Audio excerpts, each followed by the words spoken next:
നമുക്കിപ്പോൾ ഉള്ള പ്രത്യേകത എന്ന് വെച്ചിട്ടുണ്ടെങ്കിൽ സ്തനാർബുദത്തിന് ട്രീറ്റ്മെൻറ്റ് നമുക്ക് നല്ലൊരു രീതിയിൽ ചികിത്സ പൂർണ്ണമായിട്ടും കിട്ടും. സ്തനാർബുദം മൊത്തത്തിൽ കംപ്ലീറ്റ് ആയിട്ട് നമുക്ക് തുടച്ചു മാറ്റാൻ പറ്റും.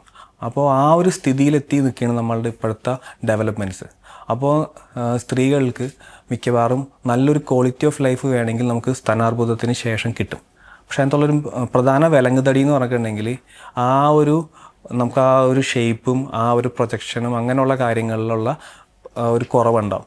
നമുക്ക് അത് കഴിയുമ്പോൾ നന്നായിട്ട് ആ ഒരു ബുദ്ധിമുട്ടിന് വേണ്ടി നമുക്ക് എന്തെങ്കിലും ചെയ്യാൻ പറ്റുമെന്നുള്ളതാണ്. നമുക്കിപ്പോൾ ഇപ്പോഴത്തെ നമ്മുടെ ഡെവലപ്മെൻറ്റ്സും കാര്യങ്ങളും വെച്ചിട്ട് നമുക്ക് അവൈലബിൾ ആയിട്ടുള്ള റിസോഴ്സും വെച്ചിട്ട് നമുക്കത് പഴയതുപോലെ നമുക്ക് ഓൾമോസ്റ്റ് നമുക്ക് ആ ഒരു ബ്രസ്റ്റിൻ്റെ ഷേപ്പും ഇതും നമുക്ക് കൊണ്ടുവരാൻ സാധിക്കും.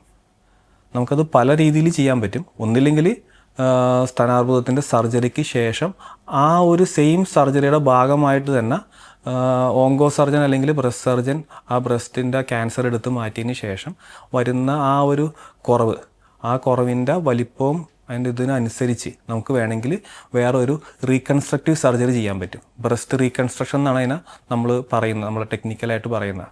ആ ഒരു രീതി നമുക്ക് എത്രത്തോളം പോകുന്നു അതിനനുസരിച്ച് നമുക്ക് ബ്രസ്റ്റ് റീകൺസ്ട്രക്റ്റ് ചെയ്യാനായിട്ട് നമുക്കത് പറ്റും. സക്സസ്ഫുള്ളാണ്, നല്ല റിസൾട്ടും കിട്ടാവുന്നൊരു സർജറിയാണ്.